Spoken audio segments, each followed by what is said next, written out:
Magandang araw sa inyong lahat.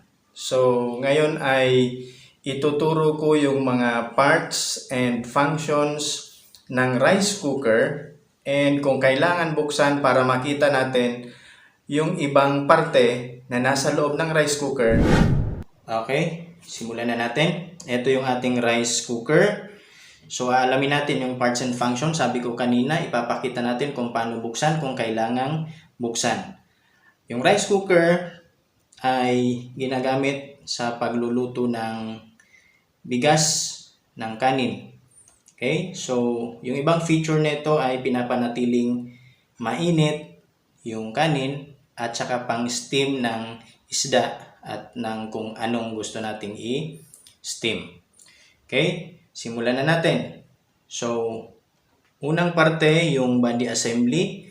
Siya yung holder ng lahat ng parts ng rice cooker.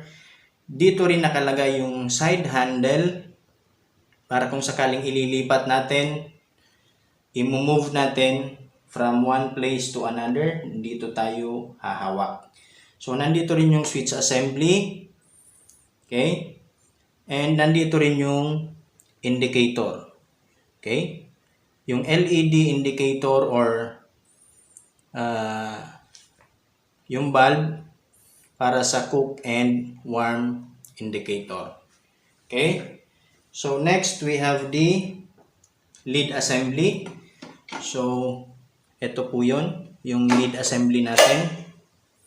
So, andito yung handle ng takip natin. Next, we have the power cord. Ito po yung power cord natin. Okay? Para i-connect yung ating rice cooker papunta kay 220 outlet natin. Okay? So, dito yon. So, dito natin ilalagay. Yun, papakita lang natin ha. Yan. So, ilalagay natin dyan. Then, pwede na nating isaksak sa 220 outlet natin. Okay? So, next we have the fluoropan kung saan nilalagay natin yung ating bigas. Lalagyan ng tubig para lutuin. Okay? Next, we have the cast heater. Medyo maitim na. Gamit na. Okay? So, nagamit na kasi natin ng medyo ilang buwan.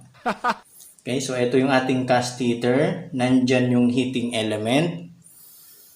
Okay, so siya yung nagpo-produce ng heat because of heating element para ma-transfer doon kay fluoropan para maluto yung ating lulutuing kanin. Okay, so next we have ito po, siya yung ating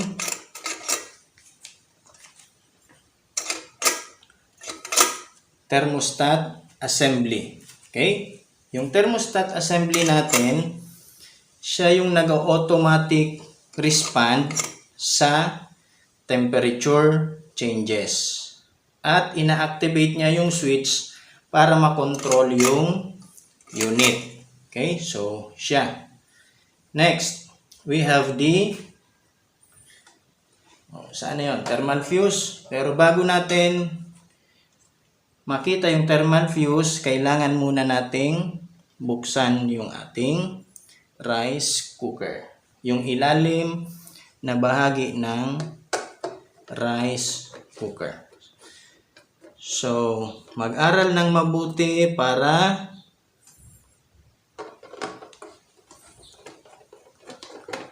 laging may alam. Maraming alam, mas makakapag-diskarte ng maayos sa buhay. Okay, eto na po. Tinanggal ko na yung cover. So, dito sa loob, makikita natin yung ating thermal fuse. So, nandito siya. Ayan yung thermal fuse natin. Yung fuse natin ay mayroong one-time fusible or fuse link. Hindi kagaya ng ating thermostat. Ito yung thermostat natin. Na nagre-reset siya pag nag-drop yung temperature or yes, nag-drop yung temperature pala. Okay? So, meron tayong mica heater. Ito yung ating mica heater. So, nakikita ba? Mica heater natin. Yan. Si mica heater, siya yung nagpo-provide ng ultimate temperature and wattage capability para mas madaling mag-warm up yung ating rice cooker. Okay? So, yun yung mga parts ng rice cooker. Sana ay may natutunan kayo sa video lesson natin sa ngayon. Thank you.